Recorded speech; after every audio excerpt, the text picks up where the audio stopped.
معزز ناظرین کرام، آج میں آپ حضرات کے خدمت میں روزے کے متعلق بہت ہی اہم اور ضروری مسئلہ پیش کر رہا ہوں۔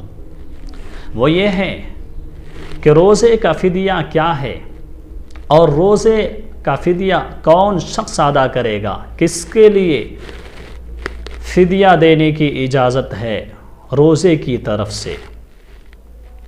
تو اس کا جواب یہ ہے کہ روزے کا فدیہ جائز ہے دینا ہر ایسے شخص کے لیے جو بوڑھا ہو، کمزور ہو، روزہ رکھنے کی اس کے اندر طاقت نہ ہو، جس کو علماء اور فقہا کی زبان میں شیخ فانی کہا جاتا ہے، یا اسی طرح وہ شخص جو دائم المرض ہو، بیمار ہو اور اس بیماری سے صحت مند ہونے کی امید نہ ہو، اس بیماری سے صحت یاب ہونے کی امید نہ ہو، ایسے شخص کے بارے میں شریعت کہتی ہے کہ وہ اپنے روزے کی طرف سے فدیہ ادا کرے۔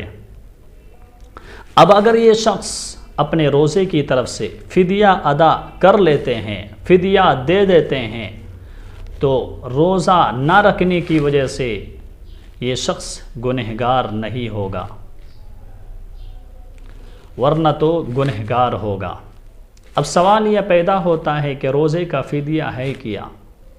روزے کا فدیہ وہ ہے، نصف ساع گیہوں ہے، صدقہ فطر کی طرح، جس طرح ہم صدقہ فطر کی ادائیگی کے لیے نصف ساع گیہوں کسی فقیر اور مسکین کو دیتے ہیں، اسی طرح روزے کی طرف سے فدیہ ادا کرنے کے لیے نصف ساع گیہوں دیں۔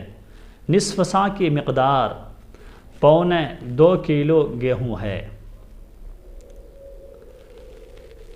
یہ مسئلہ کتاب الفقہ جلد 1 صفحہ 523 پر موجود ہے۔